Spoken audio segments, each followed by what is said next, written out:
Hello students, I'm your Prachita ma'am. Welcome back to my YouTube channel, and this is the fourth part of Motion in Plane chapter NCERT's Simple series. So in this chapter I'm going to cover all the numericals given in the exercise of NCERT.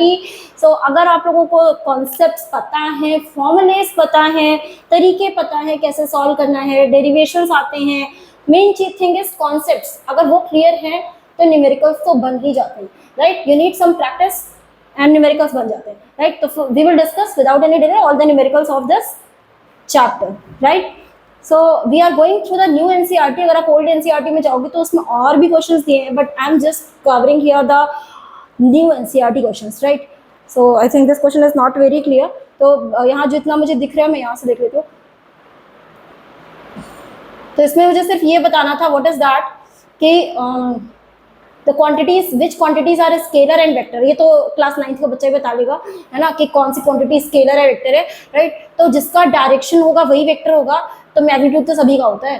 तो ये क्या हो गया, this volume is scalar, mass is scalar, speed is scalar, acceleration vector, density scalar, number of moles scalar भाई, velocity vector, ठीक. Angular frequency भाई, frequency 1 time period होता है तो फ्रीक्वेंसी इज अगेन स्केलर, ठीक. डिस्प्लेसमेंट इज वेक्टर, क्योंकि देखो displacement क्या होता है, displacement is a shortest distance. तुमने फर्स्ट चैप्टर में पढ़ा भी होगा. तो वो क्या होता है, उसका डायरेक्शन फिक्स होता है. Angular velocity is always vector quantity.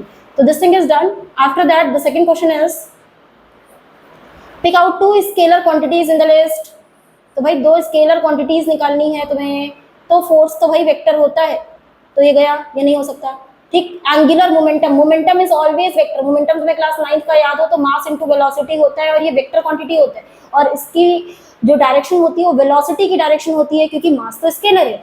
तो momentum is always a vector quantity. तो एंगुलर मोमेंटम तो अभी तुमने पढ़ा नहीं है, अभी डिटेल में पूरा मोमेंटम, एंगुलर मोमेंटम सब कुछ पढ़ना है, 11th में ही पढ़ना.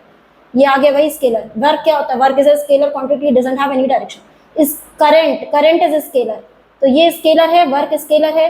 मोमेंटम इज वेक्टर, तो ये नहीं होगा. इलेक्ट्रिक फील्ड हमेशा क्या होता है, फील्ड का अपना एक डायरेक्शन होता है. ग्रेविटेशनल फील्ड का डाउनवर्ड है, इलेक्ट्रिक फील्ड का चार्ज के हिसाब से होता है. मैग्नेटिक फील्ड का डायरेक्शन होता है, ठीक है, नॉर्थ टू साउथ. तो यहाँ पे इलेक्ट्रिक फील्ड वेक्टर हो गया. Velocity is always vector. Movement, magnetic movement हो चाहे movement is a kind of torque, ठीक. तो वो भी क्या होता है, हमेशा वेक्टर होता है. टॉर्क का डायरेक्शन होता है, इट कैन बी क्लॉकवाइज और एंटी क्लॉकवाइज. रिलेटिव वेलोसिटी तो वेक्टर होगा ही. तो ये दोनों क्वांटिटीज हमारी क्या हो गई, scalar quantities. Third question, pick out only vector quantity in the list. इसमें कोई एक वेक्टर क्वांटिटी इन्होंने दे रखी हो बतानी भाई. तो टेम्परेचर स्केलर होता है भाई, टेम्परेचर स्केलर होता है. Pressure force upon area scalar, और क्योंकि प्रेशर का भी कोई डायरेक्शन होता है, लेटरल प्रेशर भी लगता है. इम्पल्स वेक्टर है. अब भाई इम्पल्स हमने पढ़ा ही नहीं है. इम्पल्स हमें डिटेल में लॉज ऑफ मोशन में पढ़ना है. इम्पल्स होता है, इम्पल्स में थोड़ा बताती हूँ शॉर्ट में. एक चेंज इन मोमेंटम को बोलते हैं. किसको बोलते हैं, चेंज इन मोमेंटम, राइट. तो किसी भी ऑब्जेक्ट का अगर मोमेंटम चेंज होता है, इनिशियल मोमेंटम कुछ और है, फाइनल मोमेंटम यानी कि एक mv होता है मोमेंटम, ये सपोज करो फाइनल मोमेंटम है, इनिशियल मोमेंटम सपोज करो mu है. तो दोनों का जो डिफरेंस होता है दैट इज कॉल्ड इम्पल्स, ठीक. डेल्टा p से लिखते हैं इसको. डिटेल में तुम्हें लॉज ऑफ मोशन में पढ़ना है.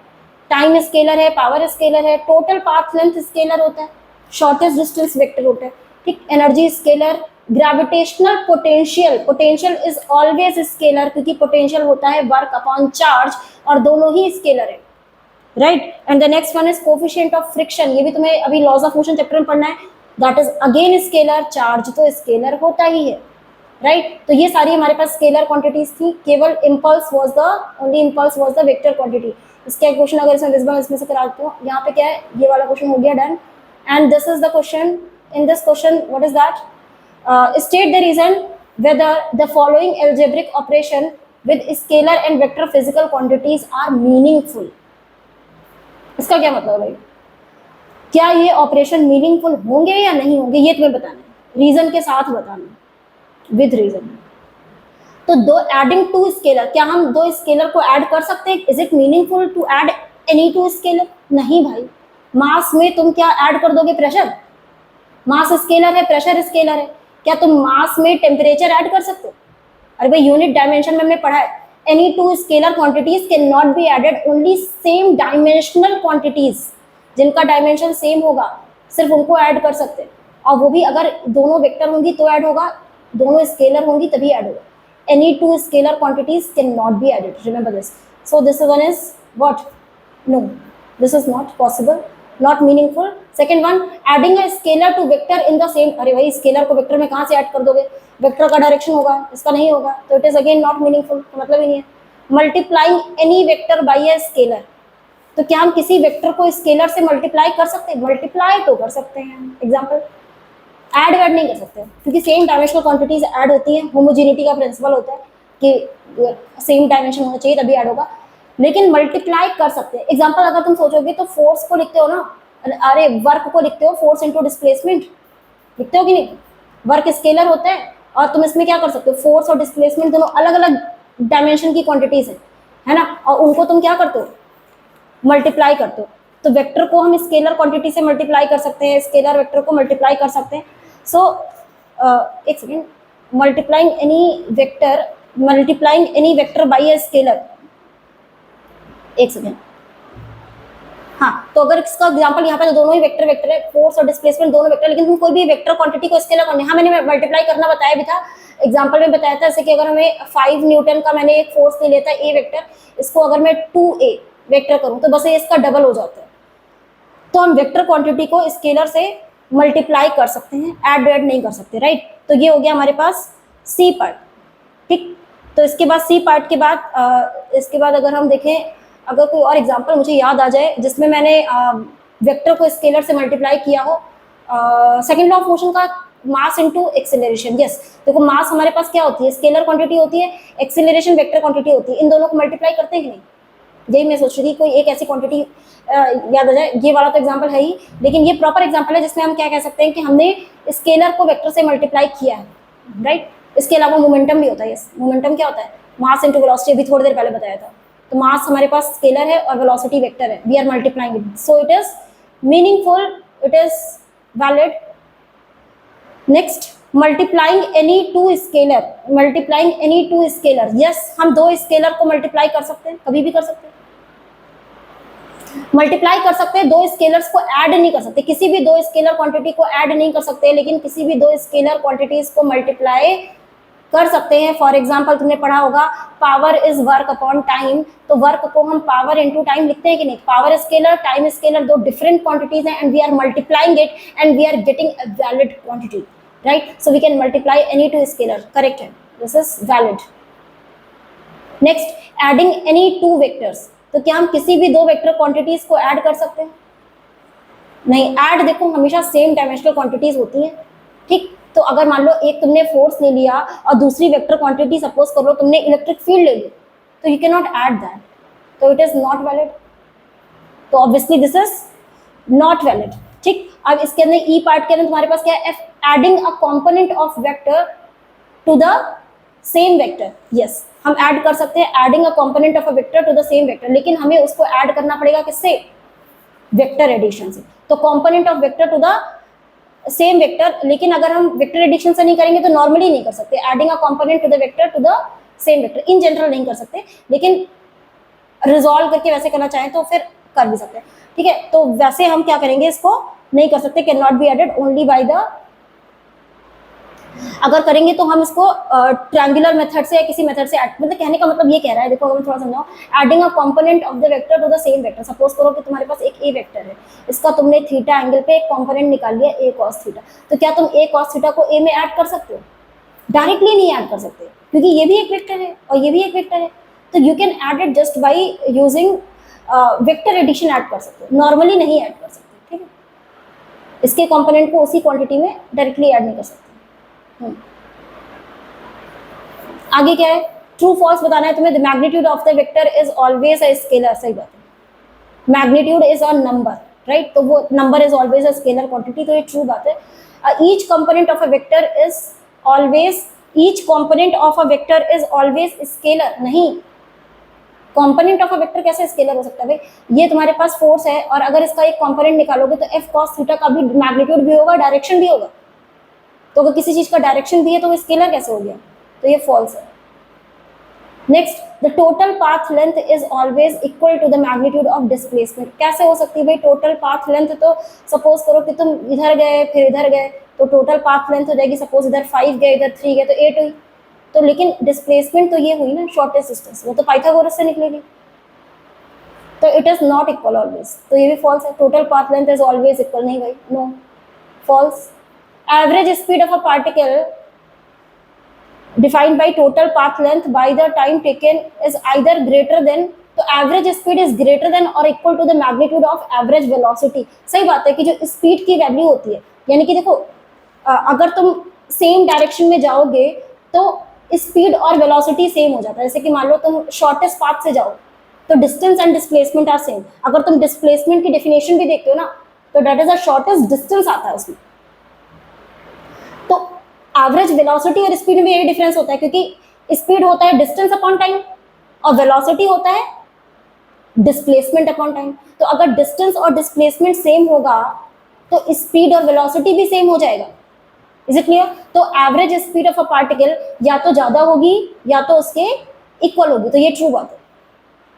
तो magnitude of the average velocity of a particle over the same interval of time, हाँ ठीक है, ये उसी चीज को कह रहा है कि वो उसका जो मैग्नीट्यूड होगा या तो उसके उससे ग्रेटर होगा, स्पीड का जो मैग्नीट्यूड होगा दैट विल बी ग्रेटर और इक्वल, तो ये ट्रू हो गया। Last, 3 vectors not lying in a plane can never added to give up null vector.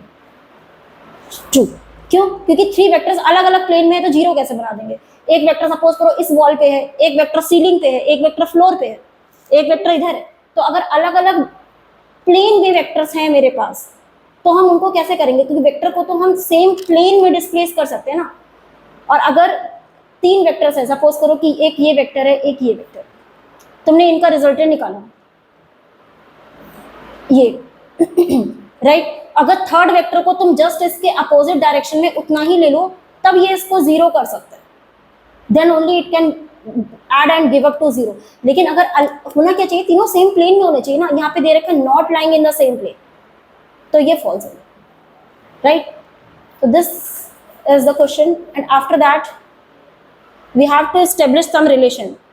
Question number 6, इसमें ज्योमेट्री से कर देंगे इसको कि अगर ट्रायंगल मेथड से कर दो, क्योंकि a प्लस बी का जो मैग्नीट्यूड आएगा वो a और b के इंडिविजुअल मैग्नीट्यूड के सम से ज्यादा है। तुम एग्जांपल लेके भी सॉल्व कर सकते हो, नहीं तो तुम ऐसे कर सकते हो। कैसे कर सकते हो कि यहाँ पे सपोज तुमने ट्रायंगुलर मेथड लगा दे, एक वेक्टर a है और b को सपोज तुमने इसके हेड पे रखा, तो ट्रायंगुलर एडिशन कर रही हूँ मैं। तो ट्रायंगुलर एडिशन में जो रिजल्टेंट होता है वो ऐसे होता है, ये इनिशियल वैल्यू से फाइनल की तरफ हेड लगा देते हैं, ये आता है रिजल्टेंट। तो रिजल्टेंट ही क्या होता है? a प्लस बी वेक्टर होता है। Resultant is also a vector और उसकी वैल्यू होती है a प्लस बी। तो a प्लस बी का कह रहा है कि जो मॉड होगा वो या तो इन दोनों के इक्वल होगा सम के, नहीं तो उससे कम होगा। ऑब्वियस सी बात है, होना भी चाहिए, क्योंकि अगर हम ट्रायंगल सम में देखें, अगर मैं इसको ए बी सी बोल देती हूँ तो जो ए सी की वैल्यू होगी किसी भी ट्रायंगल का, क्लास 6-7 से जानते हो, किसी भी ट्रायंगल की दो साइड का सम हमेशा थर्ड साइड से ज्यादा होता है, तभी वो ट्रायंगल वैलिड होता है, अदरवाइज वो ट्रायंगल वैलिड ही नहीं होता। तो अगर दो साइड का सम अगर मैं लूँ, मतलब A B plus B C की जो वैल्यू होगी वो हमेशा ग्रेटर देन होनी चाहिए किससे? ए सी से होनी चाहिए कि नहीं? तो A B plus B C की जो वैल्यू है वो ए सी से हमेशा ज्यादा होनी चाहिए, राइट। तो ए बी क्या है? ए बी क्या है? ए वेक्टर है, और बी सी क्या है? बी वेक्टर है। तो ए प्लस बी की वैल्यू हमेशा आर से ज्यादा ही होनी चाहिए। तो एक चीज तो प्रूव होगी कि जो a प्लस बी होगी, r क्या है? r is nothing but a plus B. तो अगर मैं मॉड में लिख दूं इसको, तो mod of a plus mod of b is always greater than mod of, तो रिजल्टेंट को हम क्या लिख सकते हैं? a प्लस बी भी लिख सकते हैं। तो यहाँ तो ग्रेटर प्रूव हुआ, इक्वल कैसे प्रूव होगा? इक्वल भी तो प्रूव करना है। अगर ये दोनों वेक्टर सेम डायरेक्शन में होते, मैंने ऐसा कितनी एग्जाम्पल पे बार बार बताया कि अगर ये दोनों भाई 5 और 3 सेम डायरेक्शन में होते, 5 न्यूटन 3 न्यूटन, तो ये सीधे सीधे 8 हो जाता। तो उस केस में अगर दोनों वेक्टर सेम डायरेक्शन में लगे हुए हैं डिफरेंट मैग्नीट्यूड के, तो ऐड करके a प्लस बी के इक्वल भी आ जाएंगे। तो third condition is valid. Equal वाली कंडीशन तभी वैलिड है when both the vectors are in same direction. All right, ठीक है। And the next second part में मुझे प्रूव करना था क्या? Second part is a plus B is greater than mod of a minus mod of B और उसका भी मॉड, तो इसको भी हम ट्रायंगुलर इसके हिसाब से, ट्रायंगल के हिसाब से प्रूव कर देते हैं। तो ट्रायंगल के हिसाब से कैसे प्रूव करोगे? सपोज कर लो ये एक ए वेक्टर है और इसके हेड पे यहाँ पे एक बी वेक्टर रख दिया, तो ये जो बनेगा ये बनेगा ए प्लस बी। इसको तुम रिजल्टेंट भी बोल सकते हो, ए प्लस बी वेक्टर भी बोल सकते हो। अगर मैं इस ट्रायंगल का नाम लिख देती हूँ कुछ पी क्यू आर, राइट। तो अगर मुझे पता है कि क्या करूँ, अगर मैं ट्रायंगल में दो साइड्स का जो सम होता है that is always greater than the third side, ठीक। तो दो साइड्स का जो सम होगा, तो यहाँ पे मुझे ये प्रूव करना है, ठीक है। ये वाली चीज सेकंड प्रूव कर लो, बी पार्ट। तो दो साइड का सम, तो मुझे इसके हिसाब से दिख ही रहा है कि मगर मैं इसमें ये लिखूँ, अगर मैं ऐसा लिखूँ P R plus P Q, तो अगर मैं पी आर को पी क्यू में ऐड करूँ, छोटे वाले क्लास की ज्योमेट्री बता रही हूँ, P R plus P Q की जो वैल्यू होगी वो हमेशा पी क्यू से ज़्यादा ही होगी, वरना ट्रायंगल ही एग्जिस्ट नहीं करने का। तो पी आर कितना है? P R is A plus B, magnitude number लिख दो। और यहाँ पे क्या है? पी क्यू क्या है? P Q is B vector और this is greater than P Q is a vector. तो इसको यहाँ पे लेफ्ट साइड ले जाओ, बी को लेफ्ट साइड ले जाओ। तो अगर मॉड में लिख दो इसको, सिर्फ इसकी डायरेक्शन को कंसीडर नहीं करें, सिर्फ मैग्नीट्यूड ले रहे हैं, तो ये mod of A plus B की जो वैल्यू होगी वो हमेशा ग्रेटर किससे होगी? Mod of A minus mod of B से। तो ये तो प्रूव हो गया। तो मॉड ऑफ सेकंड पार्ट कर रही थी मैं, तो mod of A plus B की जो वैल्यू होगी वो हमेशा mod A minus mod B से ज्यादा ही होगी। और इनका जो भी नंबर होगा, मतलब कि हो सकता है बी बड़ा हो ए बड़ा हो, क्योंकि कोई वेक्टर है उसका मैग्नीट्यूड किसी का हो सकता है इस वेक्टर का मैग्नीट्यूड बड़ा हो, उससे कोई मतलब इसे ओवरऑल हम इसका क्या ले लेते हैं? मॉड ले लेते हैं, कि सिर्फ इसके नंबर की बात हो रही, राइट। तो इसकी वैल्यू इससे ज्यादा ही होगी। लेकिन अगर हमें इक्वल वाला साइन कंसीडर करना है तो सेम चीज कि ये तभी होगी जब इक्वल वाली वैल्यू तभी होगी कि यानी ए प्लस बी इसके इक्वल तभी होगा जब दोनों सेम डायरेक्शन में होंगे, अदरवाइज नहीं होंगे, ठीक।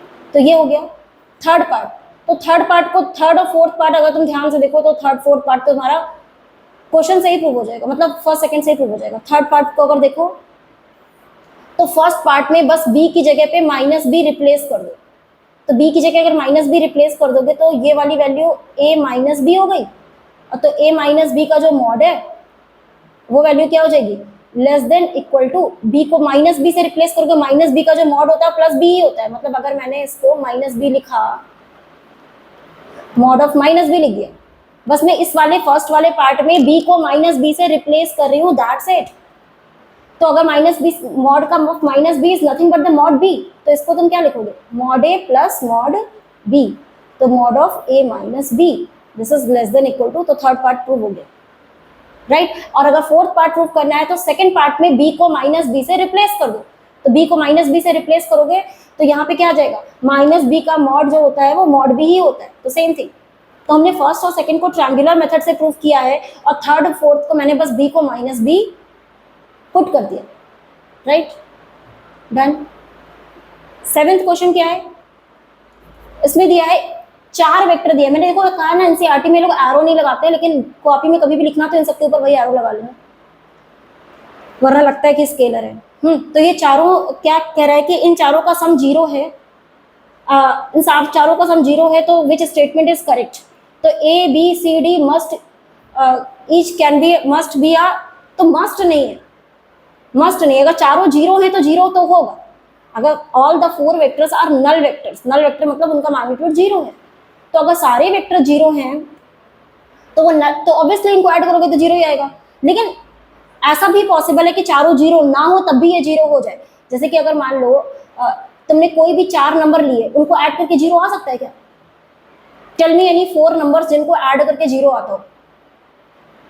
तुम कहोगे 3 + 4 + 5 + 8, कोई भी 4 नंबर लेंगे तो कोई 0 तो आएगा ही नहीं। ऐसा होगा क्या कि 4 नंबर को ऐड करके 0 आ जाए? हाँ भाई होगा। अगर तुम 3 + 4 लो, बाकी के माइनस के ले लो, आएगा भाई 0, कट जाएगा सब। तो नेगेटिव नंबर भी तो ले सकते हैं। किसने कहा कि हम नेगेटिव वेक्टर नहीं ले सकते? अपोजिट डायरेक्शन का वेक्टर नेगेटिव वेक्टर होता है भाई। तो इट इज नॉट मस्ट कि चारों नंबर 0 होंगे तभी उनको ऐड करके 0 आएगा। अगर 2 नंबर नेगेटिव होंगे और 2 नंबर पॉजिटिव होंगे तभी भी 0 आ सकता है। तो फर्स्ट थिंग इज फॉल्स, क्योंकि यहाँ पे इन्होंने मस्ट लिखा है। अगर मस्ट की जगह मे लिख देते ना तो करेक्ट भी हो जाता है। तो इट इज नॉट मस्ट कि चारों 0 हो तभी ये 0 हो। सेकंड में क्या कह रहा है कि magnitude of A plus B अगर A plus C B plus D के इक्वल हो जाए, मतलब अगर ए प्लस बी का जो मैग्नीट्यूड है वो सी प्लस नहीं ए प्लस सी का जो मैग्नीट्यूड है वो बी प्लस डी के इक्वल हो जाए। बिल्कुल सही बात है, अगर दो का सम, जैसे मैंने अभी नंबर लिया था, ये 7 था और इसका जो मैग्नीट्यूड है वो उसके इक्वल हो जाए और अपोजिट डायरेक्शन में हो जाए, तो magnitude of A plus C equals the magnitude of B plus D. तो अगर दोनों का मैग्नीट्यूड सेम हो और डायरेक्शन अपोजिट हो तो भी इन चारों का सम 0 हो सकता है। ठीक है, तो ये बिल्कुल पॉसिबल है कि ए प्लस सी का मैग्नीट्यूड बी प्लस डी के मैग्नीट्यूड के इक्वल हो, तो ये वाली वैल्यू क्या हो सकती है, 0 हो सकती है। लेकिन कंडीशन क्या है कि दोनों अपोजिट डायरेक्शन में होनी चाहिए, यानी कि एक पॉजिटिव वाला वेक्टर होना चाहिए और एक निगेटिव वाला वेक्टर होना चाहिए। तो second one is correct. So पहला वाला फॉल्स है, सेकंड वाला करेक्ट है। And the magnitude of A, ये ए है भाई, वेक्टर की बात करें, magnitude of A can never be greater than the sum of B plus C plus D. तो अगर मैं यहाँ से सिंप्लीफाई करूँ तो ए की वैल्यू कितनी आ रही है, माइनस का B plus C plus D. तो ये भी करेक्ट बात है कि इसका जो मैग्नीट्यूड होगा, ए का सेल्फ का जो मैग्नीट्यूड होगा वो, क्योंकि इन चारों को सम तुम्हें 0 करना है ना, तो अगर ए को तुमने 15 ले लिया तो बी सी डी का जो सम आएगा वो कितना आना चाहिए, वो वाली वैल्यू भी कितनी आनी चाहिए, 15 ही आनी चाहिए। तभी तो इन दोनों को सब्ट्रैक्ट करके 0 आएगा, क्योंकि हमें चारों वेक्टर का सम 0 चाहिए। तो ए का मैग्नीट्यूड कभी भी बी सी डी के मैग्नीट्यूड के सम से बड़ा नहीं हो सकता। तो this is correct. And the last one, B plus C must lie in a plane of A and D if A and D are not collinear. Not collinear का मतलब समझते हो, कोलिनियर वो पॉइंट्स होते हैं जो सेम लाइन में होते हैं। ठीक है, तो वेक्टर को तुम कहीं भी डिस्प्लेस कर सकते हैं। अगर मान लो ये वाला वेक्टर है और ये वाला वेक्टर है, तो ये वेक्टर क्या है, कोलिनियर वेक्टर है। इवन ये वाला भी क्या कह सकते हो, तो ये सब कोलिनियर वेक्टर होते हैं। लेकिन हमें क्या कह रहा है कि B plus C must lie, क्योंकि हमें करना क्या है, हमारी कंडीशन है A plus B plus C plus D 0 होना चाहिए, और ये 0 होगा। कब 0 होगा, B plus C must lie in the plane of, यानी कि जो बी प्लस सी की वैल्यू है वो ए प्लस डी के प्लेन में ही होनी चाहिए।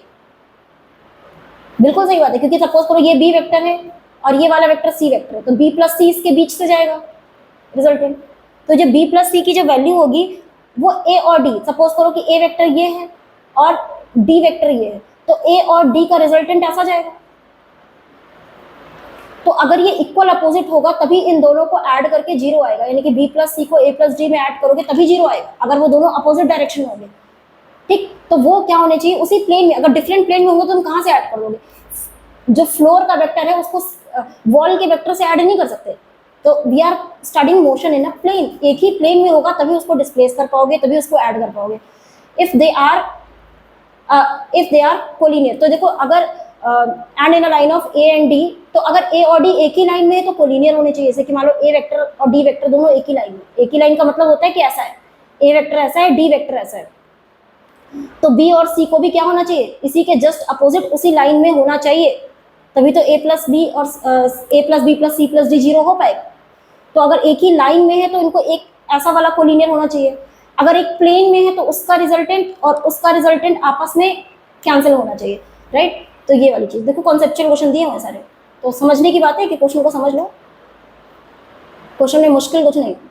हाँ, क्वेश्चन क्या है ये वाला, next question, 3 girls skating on a circular ice ground. तो देखो ये सर्कुलर आइस ग्राउंड पे स्केटिंग कर रही है इतनी गर्मी के टाइम में स्केटिंग, और यहाँ पे क्या हो रहा है, स्टार्ट फ्रॉम पॉइंट पी, तो पी पॉइंट से यहाँ से स्केटिंग कर रही है। तो एक गर्ल है वो ए पाथ से जा रही है, एक बी से जा रही है, और एक ये सी मान लेते हैं किसी सी पाथ से जा रही है। ठीक, तो 3 girls are skating from point P, diametrically opposite point से करिए। What is the magnitude of displacement, तो किसी भी रास्ते से जाए displacement is the shortest distance. So displacement तो हमेशा पी क्यू के इक्वल ही होगा। The shortest distance, it's not the total path length covered, the displacement is not the total path length covered, displacement is the shortest distance covered, or it will be equal to the diameter, and diameter will be twice of radius, so radius is given 200, so 2 into 200, so the answer will be 400 meter. तो displacement for each will be, this is for each, तो सबके लिए displacement same ही होगा, वो भी इतना। For which girl this is equal to the actual length, yes it is only for B. तो जो बी वाली गर्ल है वही उस पाथ से शॉर्टेस्ट पाथ से जा रही है, बाकी लोग तो एक्चुअल कुछ और है, डिस्प्लेसमेंट कुछ और है। तो I think the question is class 9th level का था, आसानी था। Next question, the cyclist starts from the centre O, okay यहां से स्टार्ट कर रहे हैं और पार्क का रेडियस दिया 1 kilometre, reaches the edge P, तो पी तक पहुंच गया of the park, then cycles along the circumference, ऐसे जा रहे हैं and returns to the point O, वापस आ गया ओ पे, ठीक। तो if the round trip takes 10 minutes, तो 10 मिनट में वो ऐसे गया और वापस आ गया, ठीक। तो व्हाट इज द डिस्प्लेसमेंट, भाई डिस्प्लेसमेंट 0 हो गया, जहां से चला था वहीं वापस, ठीक। तो initial and final position are same, so the displacement is 0। Average velocity, velocity क्या होता है भाई, displacement upon time, time 10 minutes था, अगर डिस्प्लेसमेंट ही नहीं है तो 0 हो गया, तो average velocity is again 0। Average speed, तो स्पीड होता है total distance upon total time, तो इस केस में मुझे डिस्टेंस निकालना पड़ जाएगा, तो ये डिस्टेंस तो तुम्हें पता है 1 किलोमीटर है, ये डिस्टेंस तुम्हें निकालना पड़ेगा। तो ये डिस्टेंस कितना है, ये क्वाड्रेंट का आर्क है, क्वाड्रेंट का पूरे सर्कल का आर्क 2 पाई आर होता है, और क्वाड्रेंट का है तो इसका 1/4 हो जाएगा, तो मैं क्यूपी आर्क की बात कर रही हूँ। तो ये डिस्टेंस कितना हो जाएगा 2 पाई आर अपॉन 4, यानी कि पाई आर बाई 2, तो पाई को अगर मैं क्या ले लूँ 3.14 ले लूँ, 7 तो कट नहीं रहा ना, ठीक है। रेडियस कितनी है 1 किलोमीटर, चलो किलोमीटर में आंसर निकाल देते हैं, है ना। और यहाँ से क्या होता है 2 पाई आर अपॉन 2, तो ये 3.14 अपॉन 2 कितना होता है, दिस इज 1.57 किलोमीटर, ठीक। तो ये गया यहाँ 1 किलोमीटर, यहाँ पे आ रहा है 1.57 किलोमीटर, यहाँ फिर से 1 किलोमीटर। तो अगर मुझे एवरेज स्पीड चाहिए तो total distance upon total time, तो 1 plus 1.57 plus 1 upon total time दिया है 10 मिनट्स। अरे किलोमीटर पर आर में निकालना ठीक लगता है, तो आंसर जिसमें भी दिया है, तो अगर 10 मिनट्स को आर में कर लो तो उसको 10/60 आर कर लो, तो ये 1/6 हो जाएगा, और 6 ऊपर मल्टीप्लाई कर दो, तो यहाँ से 1 प्लस 1 2 प्लस 1 3, यानी कि आ रहा है 3.57 इंटू 6, ये 6 ऊपर चला गया किलोमीटर पर आर, तो मल्टीप्लाई कर लेना, 3.57 इंटू 6 आ रहा है, अगर मल्टीप्लाई करेंगे तो आइए आएगा 21.43, अच्छा कर लेना, तो उधर राउंड ऑफ करके दिया, तो ये तुम्हारा आंसर हो गया 21.43 किलोमीटर पर आवर। तो आई थिंक समझ आ गया होगा what is velocity, displacement, average speed, ये सारी चीजें एकदम क्लियर होनी चाहिए। Next point, next question is on an open ground the motorist follow the track that turns on his left at an angle 60 degree after every 500 metre sorry, है ना, starting from a given turn, specify the displacement of the motorist at the 3rd, 6th and 8th turn। oh that means ये हमेशा 60 degree पे घूम जा रहे हैं after every turn. Suppose करते हैं, डायग्राम बनाते हैं, सपोज ये ऐसे गया ए से बी, फिर यहाँ से बी पे, यानी कि इसने 500 मीटर कवर किया होगा, फिर उसके बाद यहाँ से 60 डिग्री घूम गया होगा, ठीक, और फिर यहाँ से चला होगा, तो इस पॉइंट से बी से सी आया, तो यहाँ से 60 डिग्री घुमा होगा, फिर इस पॉइंट पे 500 मीटर चला, यहाँ से 60 डिग्री घुमा होगा, फिर देखो यहाँ से 500 मीटर चला, तो कुछ रेगुलर हेक्सागन टाइप का बन रहा है, 500 मीटर चला फिर 60 डिग्री घुमा, तो ये क्या बन गया, this is a regular hexagon. तो रेगुलर हेक्सागन टाइप का पाथ इसका बन गया। तो पूछ क्या रहा था, डिस्प्लेसमेंट मुझे निकालनी है, displacement of the motorist at the 3rd, तो ये 3rd, 6th और 8th टर्न पे डिस्प्लेसमेंट निकालनी है, और उसको मैग्नीट्यूड ऑफ डिस्प्लेसमेंट को कंपेयर करना है with the total path length covered in each case. तो 3rd वाले टर्न पे पहले निकालते हो, ये फर्स्ट टर्न है, यहाँ पहली बार मुड़ा, ये सेकेंड टर्न है, और ये आया 3rd टर्न, तो 1 2 3, तो 3rd टर्न ये वाला है। तो 3rd टर्न पे displacement is the shortest distance, यानी कि तुम्हें क्या चाहिए एडी, भाई एडी चाहिए तुमको, तो एडी कैसे निकलेगा, एडी का निकालने के लिए देखो हम सिंपल तरीके से निकाल लेते हैं भाई, थोड़ी भी तो ज्योमेट्री आती है, 10th पास करके आए हो। अगर यहाँ परपेंडिकुलर ड्रॉप कर लो, यहाँ पर ट्रेपेजियम जैसा शेप दिख रहा है ना, तो यहाँ परपेंडिकुलर ड्रॉप कर लो, तो ये वाला डिस्टेंस 500 है, तुम्हें पता है कि 500 पे टर्न करा था, ये 500 है, तो ये यहाँ से यहाँ तक का कितना हो जाएगा, 500 ही हो जाएगा, इसमें कोई दिक्कत नहीं है, ये 500 हो गया। ठीक, अगर इसको पी क्यू ले लेती हूँ तो ये वाली डिस्टेंस डी क्यू कितनी हो जाएगी, डी क्यू कितनी हो जाएगी। ओके, तो एंगल बना लेते हैं ना, हेक्सागन बन गया, तो हेक्सागन बोलते ही हमारा आधा काम हो जाता है। क्यों? क्योंकि ये सारे एंगल क्या हो जाएंगे, ये एंगल 60 हो गया, यहाँ से ये एंगल कितना हो गया, 60 डिग्री हो गया, और 60 डिग्री हो गया, तुम्हें ये पता है और 60 डिग्री पता है, तो तुम ये निकाल सकते हो, मतलब डी क्यू निकाल सकते हो। ध्यान से देखना, ये 500 है और ये 60 डिग्री है, तो डी क्यू कितना हो जाएगा, 500 cos 60, 500 cos 60, cos 60 is 1/2, तो 500 into 1/2 that is 250। तो ये वाली डिस्टेंस हो गई कितनी, 250। सिमिलरली ये भी हो जाएगा 500 cos 50, ये भी क्या हो जाएगा 250। तो अगर मुझे ये AD चाहिए तो क्या आएगा, 500 plus 250 plus 250 that is 500 plus 500 that is your 1000 metre. तो 1000 मीटर डिस्प्लेसमेंट है, ध्यान देना, 1000 मीटर क्या है, डिस्प्लेसमेंट। डिस्टेंस कितनी होगी, खुद ही सोच लो, थर्ड टर्न है, 500 plus 500 plus 500, तो 500 plus 500 plus 500 डिस्टेंस कितनी हो जाएगी, 1500 मीटर, राइट। तो ये 1500 मीटर है, और ये क्या है, इसको चाहो तो 1 किलोमीटर लिख लो, इसको 1.5 किलोमीटर लिख लो, एक ही बात है, इसको 1 किलोमीटर लिख लो। तो डिस्टेंस और डिस्प्लेसमेंट समझ आ गया, ठीक है। For the third turn similarly अगर तुम सिक्स्थ टर्न पे जाओगे तो मैं सेम डायग्राम से बता दे रही हूँ, अपने आप कैलकुलेट कर लेना, ठीक। तो अगर इसमें देखते हैं तो ये first, second, third, fourth, fifth, sixth, अरे भाई सिक्स टर्न पे जहां चल रहा था वहीं आ गया, कहाँ गया, वहीं आ गया। तो अगर मैं सिक्स्थ टर्न के लिए निकालूं तो डिस्प्लेसमेंट 0, सिक्स्थ टर्न पे डिस्प्लेसमेंट 0 हो जाएगी, बिकॉज ऑब्जेक्ट जहां चला था वहीं पहुंच गया, ठीक। और डिस्टेंस कितनी हो जाएगी, 500 प्लस 500 प्लस 6 टाइम्स करोगे तो 6 इंटू 500, 6 5 या 30, 3 किलोमीटर। तो अगर चाहे रेशियो में आंसर दिया हो, चाहे जैसे दिया हो, कंपेयर करना था, तो डिस्प्लेसमेंट 0 है, और सिक्स्थ टर्न पे तुम्हारे पास डिस्टेंस है 3000 मीटर, या फिर कह सकते हो 3 किलोमीटर। और एट्थ टर्न पे अगर हम देखेंगे तो एट्थ टर्न पे ये कहाँ पहुंचेगा, घूम घूम के ये पहुंच गया तुम्हारे पास, ये फर्स्ट टर्न और ये तुम्हारा सेकंड टर्न। तो एट्थ टर्न पे ये पहुंच गया, कौन सा कलर चूज करें भाई, ये वाला कर लेते हैं। तो यहाँ से ये आएगा, ये वाला, तो मैं डायग्राम फिर से बनाती हूँ, वरना बहुत कॉम्प्लिकेटेड दिख रहा है, इसमें इतना कॉम्प्लिकेटेड है भी नहीं तक की। तो एट्थ टर्न पे कहाँ आएगा, एट्थ टर्न पे मैं यहाँ पे बना देती हूँ, this is first turn, second, third, fourth, fifth, six, seventh, six पे यहाँ वापस आ गया, सेवेंथ और एट्थ पे आया।